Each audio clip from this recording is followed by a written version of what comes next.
Аривын дөрвөлжтэй MBC NEWS мэдээллийн хөтөлбөрийн мэгмар ангийн дугаар эхэлж байна. Мэдээллийн давчханд анхаарал хандуулна. 1072 ширхэг хувьцааны данс нээхэд хугацаа товлоогүй. Өгийн бичиг удам судар зөвлөгөө нь анхудаа амжилттай зохион байгуулагдлаа. 32 дугаар тойргийн сумуудад хүнсний ногоо хадгалах, боловсруулах чадамжийг дээшлүүлэх сургалтыг зохион байгууллаа. Мэргэжлийн боловсрол сургалтын салбарын шилдэг дуршлагыг солилцох зөвлөгөө болж байна. Хүний эрхийн нээлттэй өдөр арга хэмжээг зохион байгууллаа. Эдгээр болон бусад мэдээллийн дэлгэрэнгээд анхаарал хандуулна. Мэдээ хэлж байна. Эрдэнэс давталгаа 1072 ширхэг хувьцааны данс нээх ажил улс орон даяар хийгдэж байгаатай холбогдуулан тулгад чандман брокер дилерийн компани Увс аймагт иргэдэд данс нээх ажлыг зохион байгуулж байна. Данс нээхэд ямар нэгэн цаг хугацаа заагаагүй бөгөөд иргэд очир дараалал үүсгэлгүйгээр үйлчлүүлэх шаардлагатай гэдгийг хэлж байна. Засгийн газраас Эрдэнэс давталгаа 30% хувьцааг IPO гаргах амируулах ажил эхлүүлсэндээ холбогдуулан иргэдийн дунд 1072 хувьцаагаа брокер дилерийн компанид бүртгүүлэх дансаа баталгаажуулах гээд урт дараалал үүсэт байна. Нэг зүйлийг онцлоход 1072 хувьцааны дансаа нээлгэхэд ямар нэг цаг хугацаа заагаагүй бөгөөд иргэд хизээч хувьцаагаа шалгаж дансаа нээлгэх боломжтой юм байна. Эрдэнэс давталгаа 1072 хувьцааг нийт 2,897,277 иргэн эзэмшиж байгаа юм. Үнэт цаасны төвлөрсөн хадгаламжийн төвд 1991 оноос хойш данс нээлгэсэн давхардсан тоогоор буюу бүх төрлийн хувьцаа эзэмшиж байгаа 955,922 иргэн аж ахуй нэгж байгаа юм байна. 1072 болон цэнхэр ягаан тасалбартай хувьцааныхаа дансыг баталгаажуулахын өмнө заавал шалгах ёстой юм а. Тодорхойлбол хэрв аль нэг брокер дилерийн компанид дансгүй бол санхүүгийн зохицуулах хорооноос баталгаажуулсан эрх бүхий брокер дилерийн компаниудад хандаж дансаа нээлгэж болно. Засгийн газрын тогтоолын дагуу 2012 оны 4-р сарын 11-ний өдрөөс хойш төрсэн иргэдэд Эрдэнэс давталгаа компанийн хувьцаа олгогдохгүй. Харин иргэн бүрийн хувьцаа өөр байгаа. Учир нь Эрдэнэс давталгаа компанийн хувьцааг иргэдэд эзэмшүүлэхдээ хүний хөгжлийн сангаас хишиг хөв хүртсэн мөнгөн дүнгээр хасагдуулсан. Үүнд дараах төрлөөр хишиг хөв хүртсэн иргэдэд хамрагдах юм байна. Ингэхдээ нэг хувьцааны үнийг 933 төгрөгөөр тооцжээ. Засгийн газарт хувьцаагаа худалдаж 300 мянган төгрөг авсан бол 322 ширхэг хувьцаа хасагдаж 750 ширхэг хувьцаа эзэмшнэ. Засгийн газарт хувьцаагаа худалдаж 200,284 төгрөг авсан бол 215 ширхэг хувьцаа хасагдаж 857 ширхэг хувьцаа эзэмшнэ. Засгийн газарт хувьцаагаа худалдаж 100,142 төгрөг авсан бол 108 ширхэг хувьцаа хасагдаж 964 ширхэг хувьцаа эзэмших юм а. Данс нээж баталгаажуулж дансандан байршуулах ажил хийгдэж байна. Энэ ажил бол 2011-12 онд Монгол банкны доод давхарт хийгдсэн байгаа. Тэр хүмүүс бол одоо энэ данс нээлэх шаардлагагүй гэсэн. Хуучин цэнхэр ягаан тасварын хувьцаатай хүмүүс бий бас. Тэр хүмүүс бол бас энэ данс нээлэх шаардлагагүй. Тэгэд түүнээс усад хувьцааны дансаа нээлгээгүй хүмүүс энэ данс нээлгэнэ гэж хэлэх байна. За тэгээд ард иргэд одоо юуг анхаарч юу яах юм, юутай ирэх юм бэ, ямар бичиг баримттай ирэх юм бэ гэж бас яриад ах шиг аа. Тэгвэл иргэнээ өмлөх. Насан туршид бол төрсний гэрчлэгээ. Тэгээд 5-5 мянган төгрөгтэй ирж байгаа. Энэ данс нээлгэснээр нь хүмүүс ямар ашигтай бэ гэхээр данс нээлгэснээр нь хүмүүс дансандаа хувьцаагаа өөрийн дансандаа байршуулж өөрөө захин зарцуулах эрхэм бүрдэж байгаа. Одоо өөрийнхөө дансанд байршуулсан хувьцаагаа энэ 5 толгой Эрдэнэс давталгаа нь IPO хийгдэн хөрөнгөний бирж дээр зах зээл дээр гарах үед нь энийг арилжаалах бэлэн мөнгөөр нь зарах хэрэг бүрдэн гэсэн. Цаашаа зарахгүй гэсэн хүмүүс нь энийг ноогдлаашг авах. Ноогдлаашиг хувьцаа хоёрыг эдгээр одоо ард иргэд бас хойлж ойлгоод байх шиг. 1072 хувьцаа гэдэг чинь бол хөрөнгө шүү та нарын. Энэ хөрөнгө ашигын аваад цаашаа жид бүр ашигын аваад энэ компани ашиг хуваарлсан үед нь ашигын аваа байж болно. Тэгэд IPO хийгээд хөрөнгөний зах зээл дээр арилжаа явагдсан үед бол энийг зарж бэлэн мөнгө бас болгож болох юм байгаамаа. Иргэд 1072 хувьцааг өнөөдөр эсвэл оноос өмнө бүртгүүлэхгүй бол болохгүй гэсэн буруу ойлголттой байгаа юм.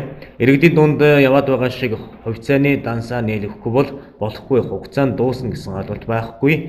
1072 хувьцаатай иргэд дансаа нээлгэх үйл явц хэвийн үргэлжилж байгаа цаашлаж бүртгэсээр байх юм а. Заавал өнөөдөр эсвэл тодорхой хугацааны дотор дансаа нийлэх ёстой гэсэн зүйл байхгүй гэдгийг албаныхан хэлж байна. Тэрний аль ёсны мэдээлэл 19 онд ногдоо шиг хуваарлнаа гэж зарлаад шүү дээ 19 онд.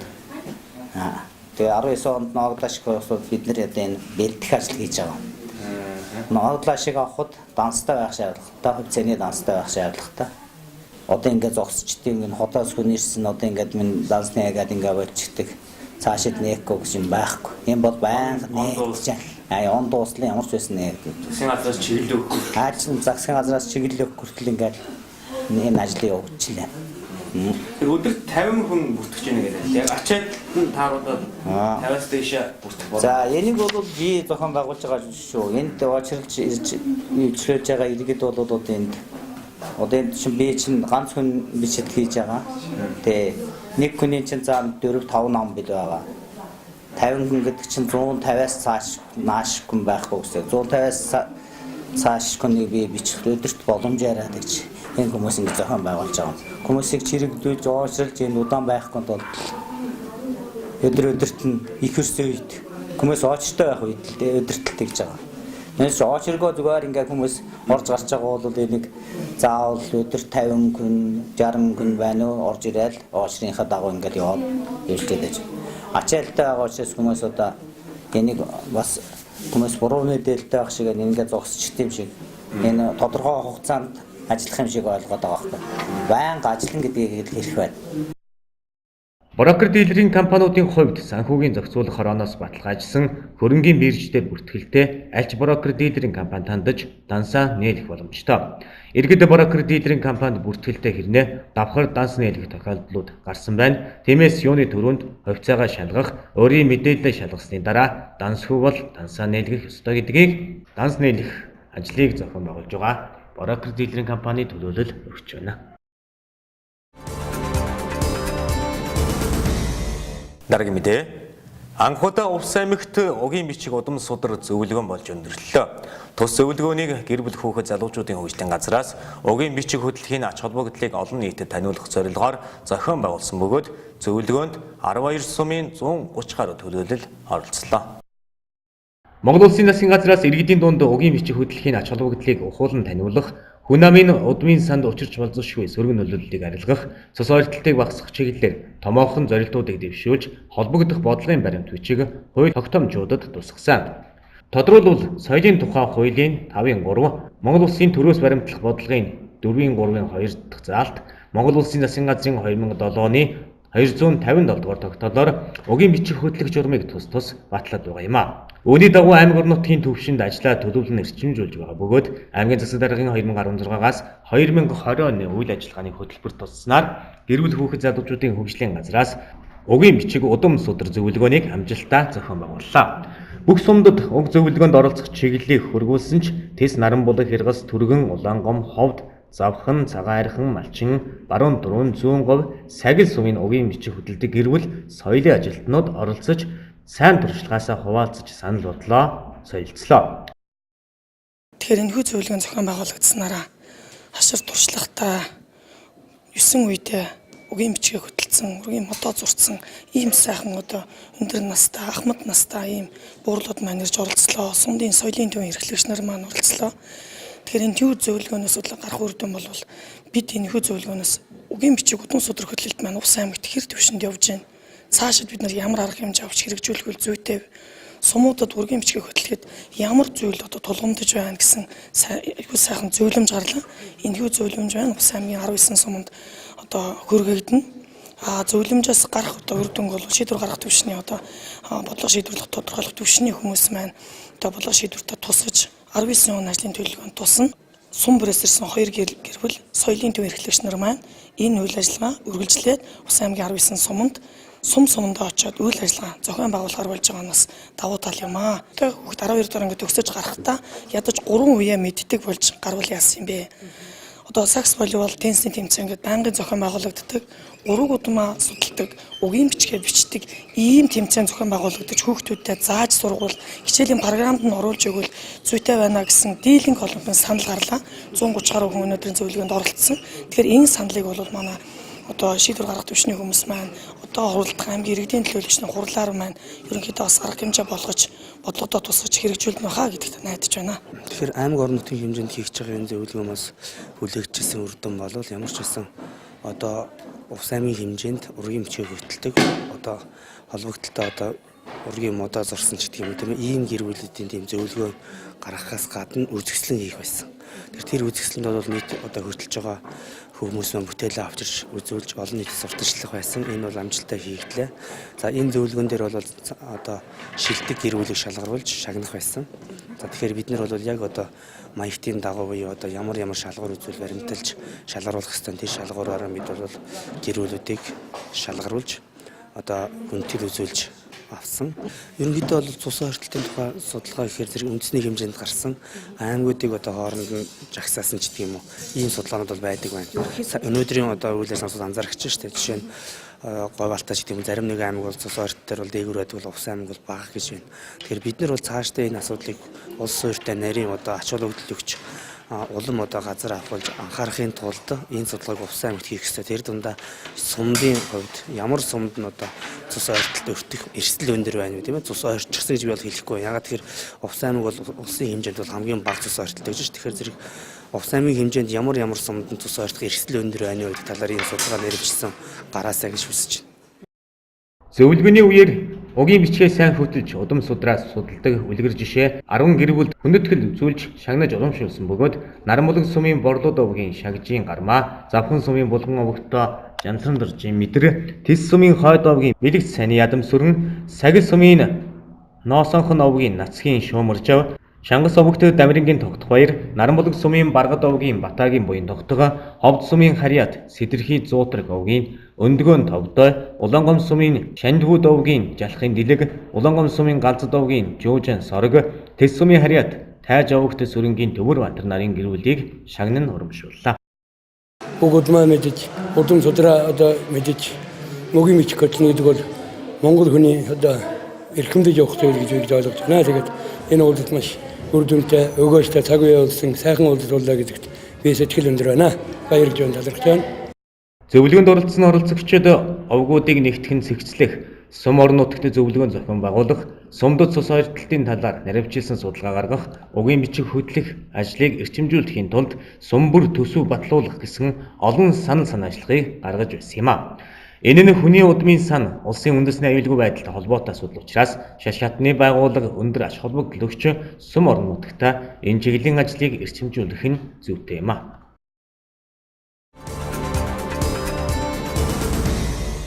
Дараагийн мэдээ. Улсын хурлын засгийн газрын гишүүн байгаль орчин аюул жуулчлалын сайд Цэрэнбатын санаачлан хэрэгжүүлж байгаа шинэрэнд хамттай хөгжийн төслийн хүрээнд 32 дугаар тойргийн сумуудад хүнсний ногоо хадгалах, боловсруулах, чадамжийг дээшлүүлэх сургалтыг зохион байгуулах юм а. Улсын хурлын засгийн газрын гишүүн байгаль орчин аюул жуулчлалын яамны сайд Намсран Цэрэнбатын санаачлан хэрэгжүүлж байгаа шинэрэнд хамттай хөгжийн төслийн хүрээнд хүнсний ногоо хадгалах, боловсруулах чадамжийг дээшлүүлэх сургалтыг 2018 оны 9 дугаар сарын 30, 10 дугаар сарын 1-ний өдрүүдэд 10 цагаас Улаангом сумын нийт иргэдийн дунд мэргэжлийн багш нар зохион байгуулна. Сургалт ерөнхий боловсролын 6 дугаар сургууль дээр зохион байгуулагдана. Мөн түүнчлэн өнөөдрөөс эхлэн 32 дугаар тойргийн сумууд болох Хэргас, Малчин, Наранбулаг, Завхан, Ховд, Тариалан зэрэг 6 суманд тус сургалтыг мөн зохион байгуулна. Нутгийнхаа шимт хөрсөндө тарьж ургуулсан жимс ногоогоо ямар нэгэн химийн бодисоор хордоолгүйгээр эрүүл технологийн дагуу боловсруулж хүнсэндээ хэрэглэх, цаашлаад үйлдвэрлэл нэвтрүүлж өөртөө болон бусдад ажлын байр бий болгох боломжтой юм. Тиймээс энэхүү сургалтанд өргөнөөр хамрагдах шаардлагатай юм а. Ингээд манай энэ сургалтаар бол ер нь өөрийн тариалдаг хүнсний ногоо болон худалдаж аваа та бүхэн Монголд байдаг хүнсний жимс ногоогоор өөрт хэрэгтэй ямар нэгэн химийн нэмэлтгүйгээр дулааны аргаар нөөшөлж жимс ногоогоо хадгалж хэрэгцээтэй үед амин дэмээр өөрийгөө болон өөр хүүхдүүдээ хангах боломжтой ийм сургалт байгаамаа. Энэхүү сургалтын үр дүнгээр та бүхэн сайн хүнсний ногоогоо дахин боловсруулж сурж шаардлагатай амин дэмүүдээ хангах боломжтой болно. Энэхүү сургалтанда та бүхэн идэвхтэй хамрагдаж өөрийнхөө хийсэн амт шимтэй жимс ногоогоо дахин боловсруулж хэрэглэх юм боломжтой байгаа. Мөн энэхүү сургалтаар өрхийн нөхцөл дахин боловсруулсан бүтээгдэхүүнээ үргэлжлүүлэн сайн чадвартай сайн хийж яваанда бас энийг ажлын байр нэмэгдүүлсэн нэмэн үртэг шингэсэн бүтээгдэхүүн үйлдвэрлэх бизнесийн боломж гарч байгаа бас дахин сануулгах нь баха. Тэгэхээр миний энэхүү сургалт бол та бүхэнд сонирхолтой оролцооны хэлбэр онол дадлаг хосолсон сургалт болох юм аа. Тэгэхээр та бүхэн идэвхтэй амрагдаарай. Хөгжил дэвшилт хөтлөх гол хүчин зүйлүүдийн нэг нь эрүүл мэнд юм. Эрүүл хүнсээ хэрэглэхийн тулд боловсруулж чаддаг байх нь зүйтэй юм а. Иргэд хөдөлмөрчид заагдсан цаг хугацаанд сургалтанд идэвхтэй оролцохыг зохион байгуулагчдын зүгээс хүсэж байна.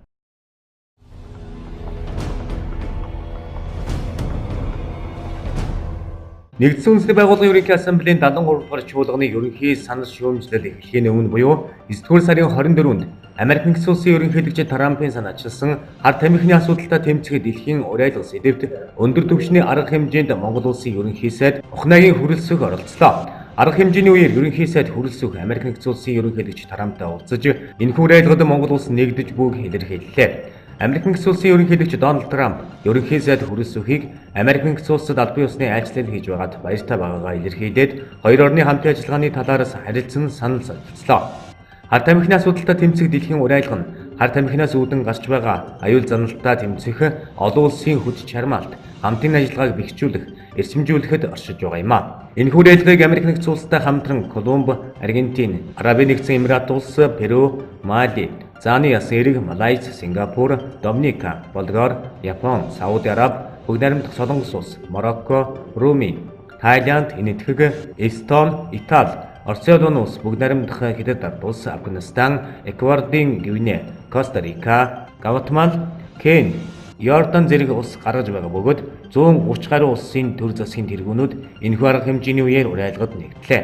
Америк нэгдсэн улсын энэхүү санаачлагыг дэмжиж байгаагаа нэгдсэн үндэсний байгууллагын ерөнхий нарийн дарга Антонио Гутерреш арга хэмжээний үеэр илэрхийллээ гэж засгийн газрын хэвлэл мэдээлэл олон нийтэд харилцах хэлтсээс мэдээллээ.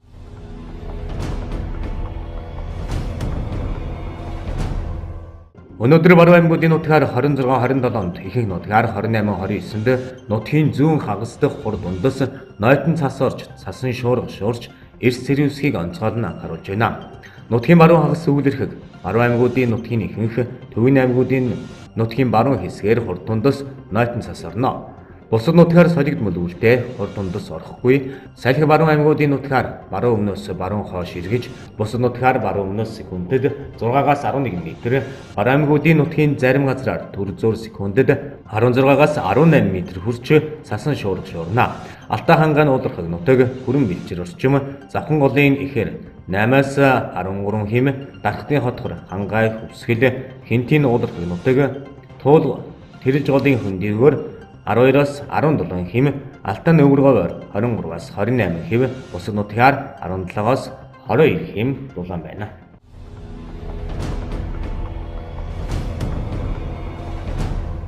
Азийн хөгжлийн банк сэргийгд хэрчим хүч хөгжүүлэх чиглэлээр манай улсад 40 сая ам.долларын зээл олгох оролцжээ. Энэ мөнгөөр баруун аймагуудад 41 мегаваттын хүчин чадалтай сэргийгд хэрчим хүчний систем байгуулна гэж Азийн хөгжлийн банкнаас өнгөрсөн баасан гарагт мэдэгджээ. Энэ төсөл хэрэгжснээр 40.5 мегаваттын сэргийгд хэрчим хүчний бие даасан систем байгуулж, эрчим хүчээр дутагдж байгаа суурин газруудад орон сууцны дулааны систем байгуулах 500 кВт-ийн хүчин чадалтай шахуурга тавих юм байна.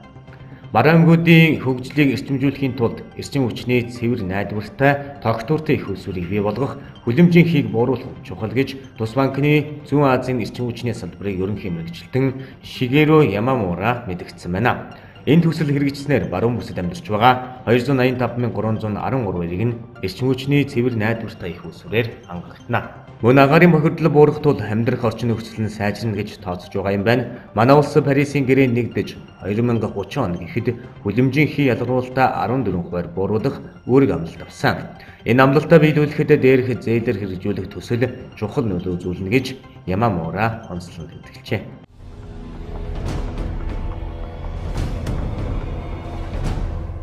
8 дугаар сарын байдлаар төсвийн нийт орлогын 26%-ийг уул уурхайн салбараас бүрдүүлсэн байна. Тухайлбал Эрдэнэс 5 толгой компани оны эхний 8 сарын байдлаар улсад 222.6 тэрбум төгрөгийн татвар төвлөрүүлсэн нь өмнөх оны мөн үеэс 40 гаруй хувиар өссөн үзүүлэлт байна.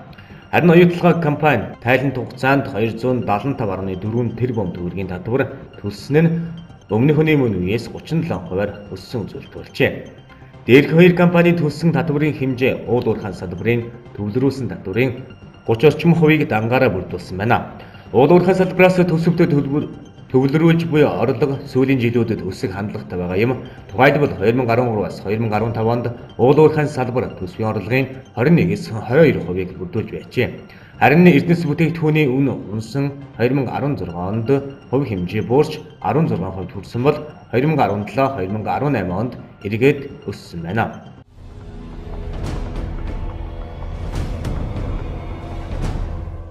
Монгол төрөгтэй олон улсын хүүхдийн спортын 8 дугаар наадамд оролцох Монголын баг тамирчдыг үдэн гаргах ёслол спортын төв ордны гаднах талбайд боллоо. Энэхүү наадам бүгд наримдах Хятад ард улсын Өвөр Монголын өөртөө засах орны ордос содноо өнөөдрөөс эхлэн эх сарын 1-ний өдрүүдэд зохион байгуулагдана.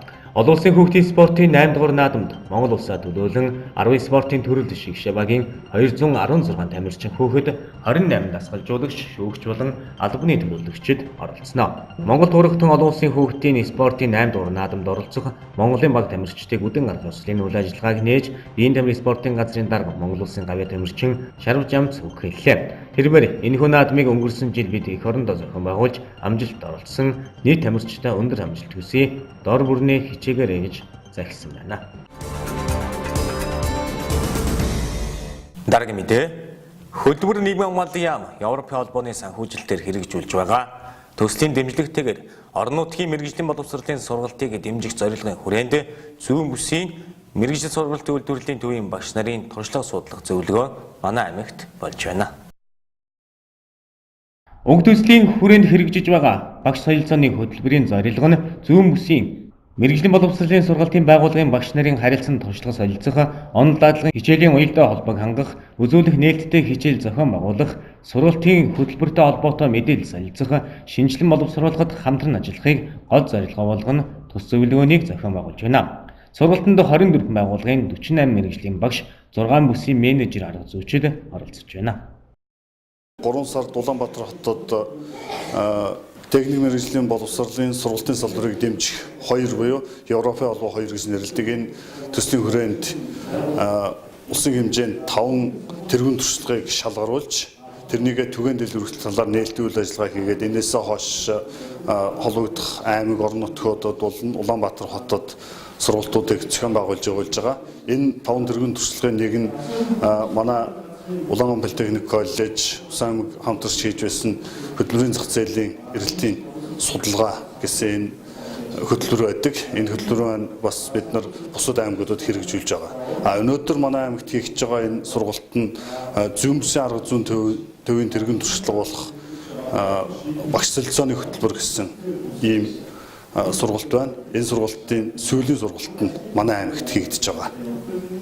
Энэ төсөл маань газар тариалан малаж ахуй сүлжүүлийн салбарт хэрэгждэг.